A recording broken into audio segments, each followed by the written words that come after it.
Bonjour à toutes et à tous, j'espère que vous allez bien. Aujourd'hui, nouvelle vidéo sur les boss de Revolves.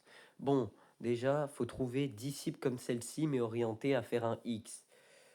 Si vous n'arrivez pas à en trouver, c'est que vous devez en détruire d'autres pour qu'elles respawn, et ainsi de suite.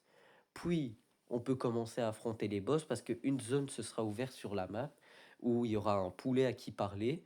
Et puis, ce que vous devrez faire, c'est lui parler et choisir le boss. Moi, perso, j'ai commencé par le robot sensei.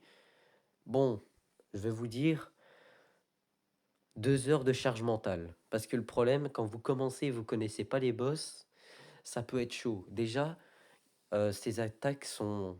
Bon, on va compter en même temps après.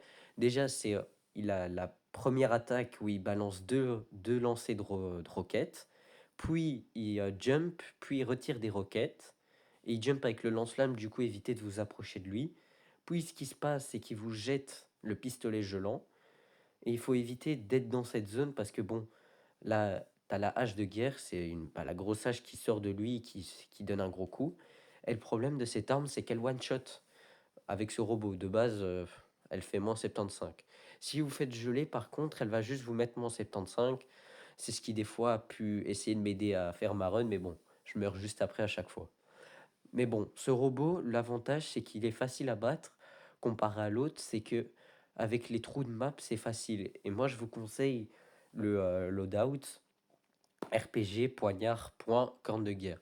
La corne de guerre pour vous donner un boost de vitesse pour esquiver plus vite les roquettes ou pistolets gelants. Le RPG parce que si vous le touchez directement, c'est moins 120. Du coup, on voit déjà ce qui est meilleur. Puis les poignards parce que leur range d'attaque est parfaite, les points pour la rota. Et il a une dernière attaque, c'est avant de mourir, il balance un gros missile sur vous, mais bon, si vous vous cachez dans les trous de map, ça le fait. Faut juste pas être sur la zone, sinon vous mourrez. Mais bon, ça peut vous prendre du temps, mais sinon, si vous avez réussi jusqu'à cette étape, bien joué à vous.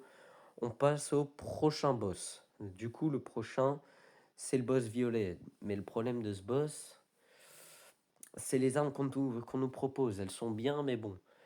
Moi, je vous conseille déjà, je vous dis direct, le loadout, fusil d'assaut, revolver, faux et molotov. Parce que pour moi, le fusil d'assaut est parfait parce qu'il a déjà beaucoup de balles. Le revolver parce qu'il a de bons dégâts, la faux pour les rotations et le molotov. Et aussi, on va parler du fonctionnement de ce robot. Ce robot, déjà, il peut avoir le sniper, katana, Uzi, grenade flash, molotov. À peu près le loadout, quoi. Le katana s'active au bout de 3 munitions, quand vous tirez 3 balles sur lui. Du coup, je vous conseille de tirer 3 munitions d'assaut, puis de faire, c'est de lui tirer au fusil d'assaut à fond, et puis de faire, mon conseil, c'est de lui balancer un molotov. Par contre, si votre gameplay dès le début est raté, genre ça va être chaud à gagner, je vous conseille d'essayer de jouer le temps avec le molotov. Vous avez quand même, je pense, 8 minutes, 8 minutes pour essayer de le battre. Du coup, c'est suffisamment le temps pour jouer avec les molotovs. Puis, tu as la grenade flash qui est balancée aléatoirement sur la map. Le Uzi, je vous conseille pas le katana parce que les balles partent un peu aléatoirement. Le medikit est très fort, mais le problème, c'est le temps de rechargement. Parce que bon, tu dois attendre 10 minutes juste pour qu'il se recharge, ça va pas le faire. Le Molotov, il se recharge, je pense, en 10-20 secondes. Pas 10 secondes, peut-être 20 secondes. Il se recharge, vous pouvez lui balancer, il prend full dégâts. Mais moi, c'est le problème que j'ai eu, c'était avec le fusil d'assaut. Parce que j'ai essayé le sniper, mais le problème du sniper, c'est que le temps que tu vises, tu tires, il a déjà mis le katana et tu te reprends ta balle. Mais le problème, ce boss-là, c'est que quand il y a la grenade flash, si vous êtes en pleine rotation, ça va être la balle de snipe juste après. Parce que après avoir balancé une grenade flash, il va tirer au Uzi. Mais des fois, ça arrive que à la dernière attaque, quand il balance les molotovs, il balance une grenade flash en même temps et qu'il vous vise, il vous tire direct, il vous tue. Du coup, moi, je vous conseille de faire gaffe à vos rotations. Déjà, si vous arrivez à jouer près d'un mur et il balance que sur le muret où vous êtes, essayez de décaler sur celui juste à côté. Bon, ce boss est fait. La vidéo, bon, elle est finie. Je vous remercie de l'avoir regardé. Bon, je vais vous laisser avec la compile de fin.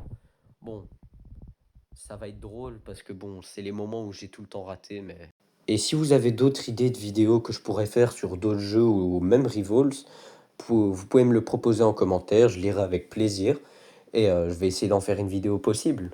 Et merci encore à vous, gros cœur sur vous.